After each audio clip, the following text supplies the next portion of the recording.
All right, getting ready to put the solar panels on the RV. I got a problem. Here are the connectors for the cables. And I'm gonna flat mount this on the roof, and it's designed to mount on a stand, so there's no hole to route these cables through when I mount it straight down. So, take the angle grinder, notch a hole in it. To get power to run the angle grinder, I'm going to plug into the power inverter I just put in the RV. Let's see if I can reach around here. Where's the switch? I'm gonna run the angle grinder off the inverter and the batteries.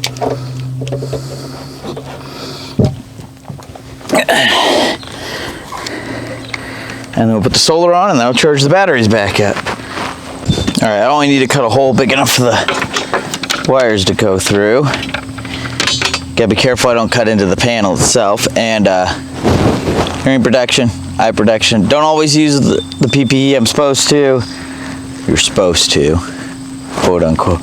But grinders tend to throw things around, and if your abrasive blade on an angle grinder breaks, you don't want those in your eyes, and it's loud. You don't want to lose your hearing, so, or at least I don't want to lose my hearing.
All right, let's clean that up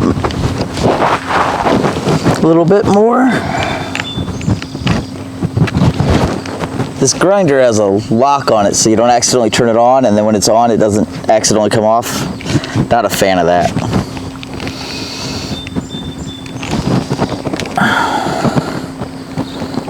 Can't turn it on or off when you want to then.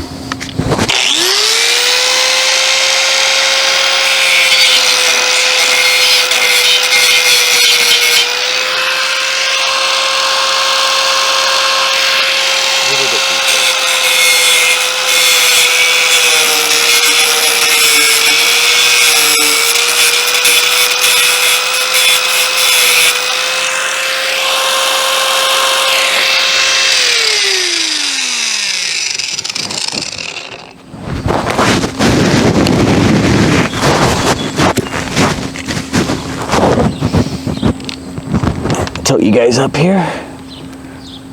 All right. The nice thing about working with the aluminum versus steel is no sparks.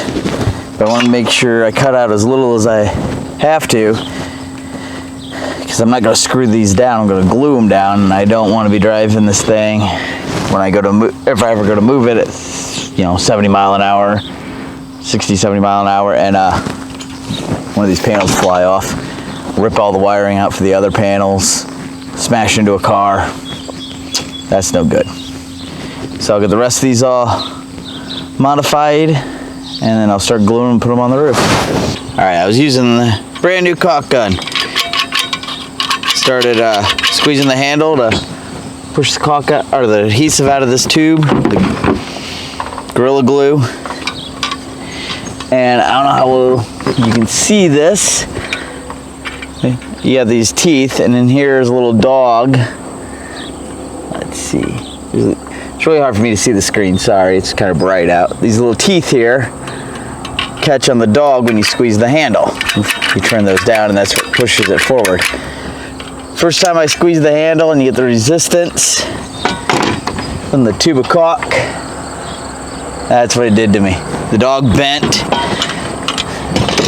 So I had to go grab another caulk gun. This one's a lot bigger. Doesn't use the dog like that one does. It uses a couple of levers that put tension on the bar and then push it forward.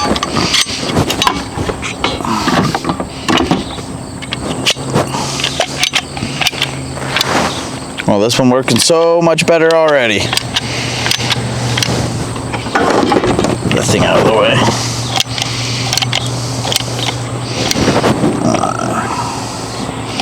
Just put a caulk. It's not caulk, even though I'm using a caulk gun to put it on.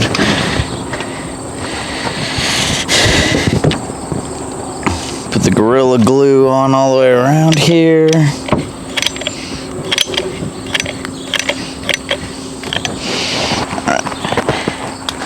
Hold on a second, need a bigger hole.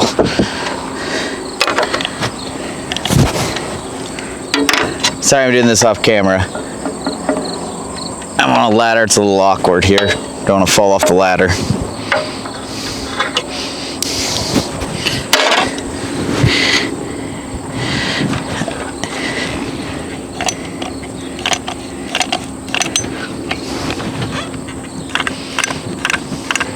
Alright, should have done this before I put the adhesive on, but I got this little guy. It's sticky on the back, you put it down. Then you run a zip tie through it. And it'll hold the cables in place when I flip the panel over.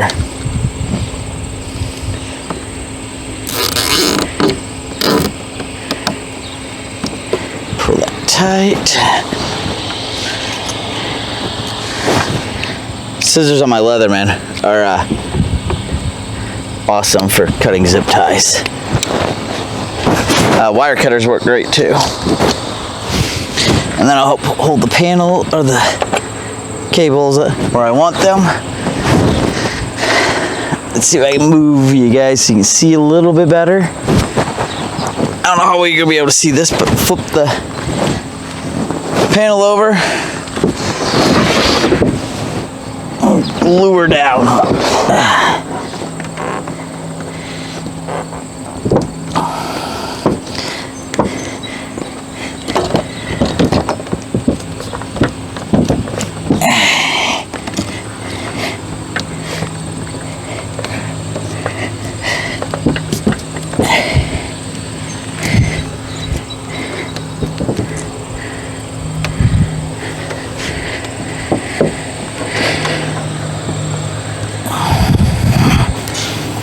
Oh, that's a problem I didn't anticipate.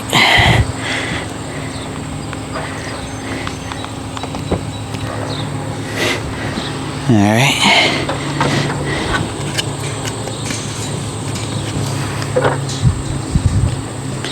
Clean that off later, but I gotta figure out a way to hold this down while the glue dries. That'll be...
All right, standing on a ladder, carefully putting cinder blocks on top of a glass solar panel to use it as weight.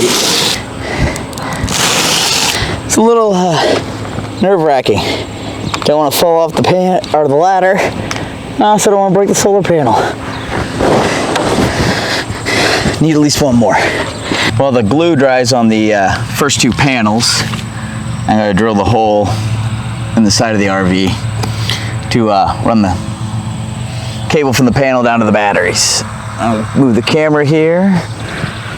All right, there's a lock here, but I don't have the key. Who knows where the key is?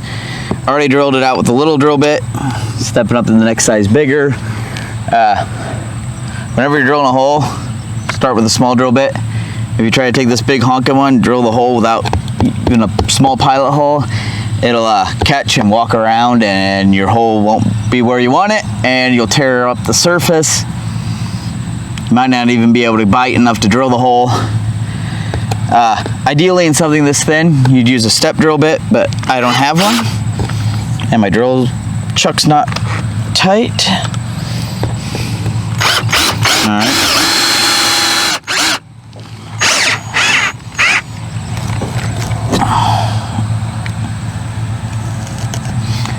That's the steel wool somebody put in there to keep rats from crawling through here.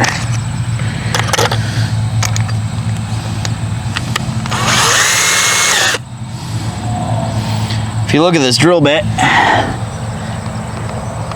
you can see where it's stepped down. That is so this 1/2-inch drill bit will fit in a 3/8 inch chuck. Because most people don't own a 1/2-inch drill bit or drill.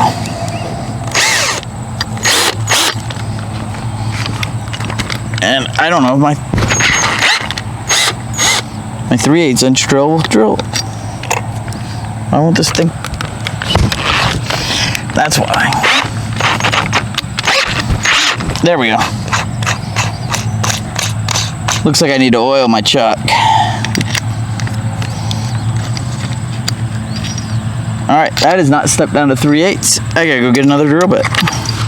I'll be right. While the glue dries on the first two panels, I'm gonna drill the hole in the side of the RV to run the cable from the panel down to the batteries. I'll move the camera here. All right, there's a lock here, but I don't have the key. Who knows where the key is? Already drilled it out with a little drill bit, stepping up to the next size bigger. Whenever you're drilling a hole, start with a small drill bit. If you try to take this big honking one, drill the hole without even a small pilot hole, it'll catch and walk around, and your hole won't be where you want it, and you'll tear up the surface. You might not even be able to bite enough to drill the hole. Ideally, in something this thin, you'd use a step drill bit, but I don't have one, and my drill chuck's not tight. All right.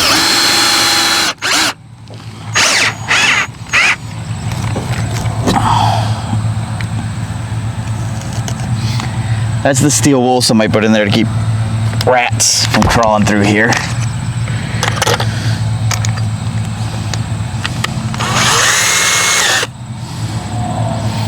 you look at this drill bit, you can see where it's stepped down. That is so this 1/2 inch drill bit will fit in a 3/8 inch chuck, because most people don't own a 1/2 inch drill bit or drill.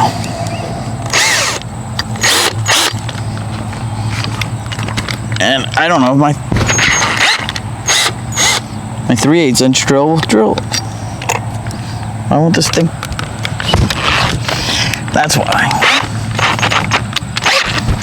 There we go. Looks like I need to oil my chuck. All right, that is not stepped down to 3/8. I gotta go get another drill bit. I'll be right. Grabbed another drill bit. It's the biggest drill bit I have here. Ouch. Got bit by a bug. No, I'm being bit by a bug. Hopefully I killed the dude. All right.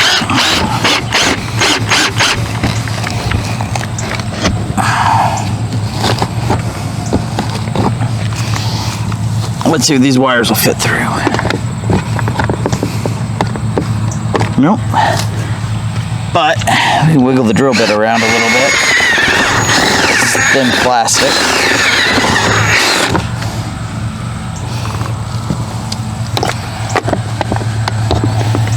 Alright.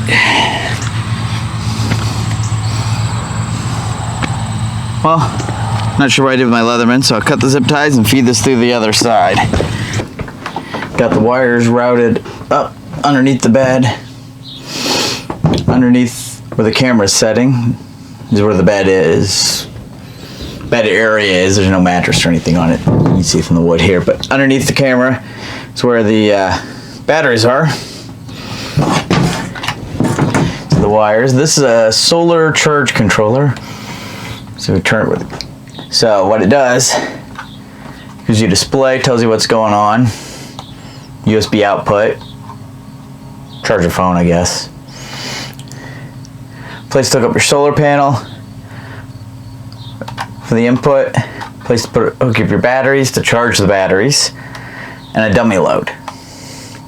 The reason you need one of these guys is because it takes care of your batteries. You can just hook the solar panels straight to the batteries, but then at night your solar panels will actually drain your batteries, and during the day, if your batteries don't need a full charge, it'll overcharge the batteries and start boiling the water out of them. You don't want that either. And the reason for the dummy load is when the batteries are fully charged and you're generating extra electricity, that electricity has to go somewhere. And I don't know how well you can see it, but the symbol for the dummy load there is a light bulb. Most people just use a light bulb. I'm going to put one underneath the bed. Simple light bulb, hook it to the or set it up next to the water heater, so help keep the water heater, or set it up next to the water so keep the water heater nice and warm. If I can talk, keep the water nice and warm during the winter, so if something happens to the heater, maybe the water is less likely to freeze. So if you can see inside there, I opened those two holes up. The rest of them are closed. You open them up by loosening those screws. So we'll just put the wires in here. Put the negative in first.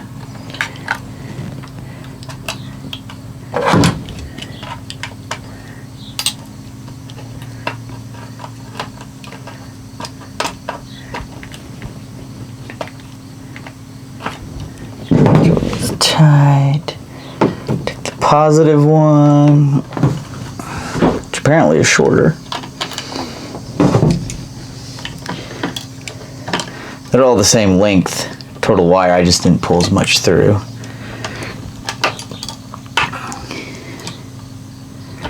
And then this is going to get mounted right next to the bed,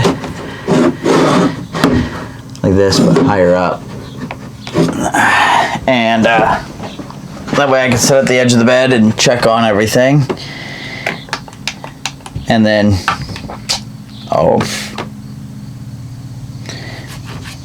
And being next to the bed means I don't have to run wires any further than I need to. I can't screw it on yet because the closet wall here is too thin. Screws will stick through, so I need to get a piece of plywood or a scrap piece of MDF at work as a backer.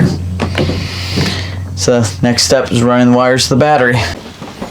Alright, I'm about to hook up the wires from the charge controller to the battery, so I'll show you what I'm doing with that. And just pulled the wires.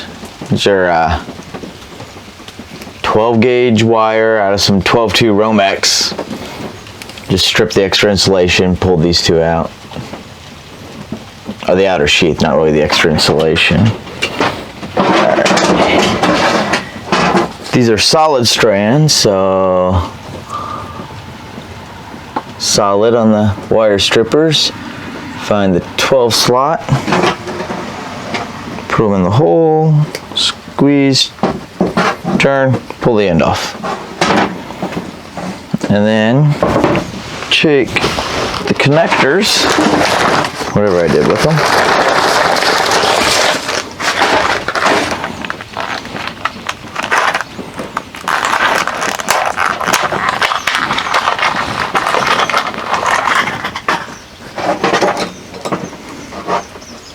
I'm going to stick the wire, let's see, come on, focus. There we go. So the wire, end of the wire is right at the end of the connector, and see how you got a slight taper there? That's where all the metal for the crimper is in that that narrow spot. So you want your wire to be stripped about the same length as that.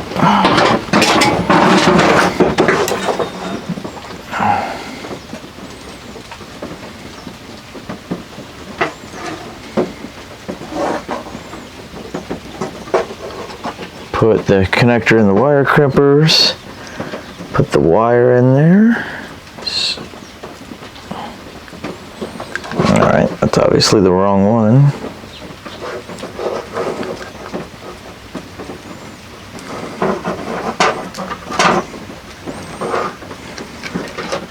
There we go. And I want to be careful because I have the batteries sitting right here. That's why I went ahead and stripped the sheath off and pulled the wires out. I don't want the ground flying around in here while I'm working on this, touching stuff shorting out. Alright, make the rest of the wires and show you the next. Wired,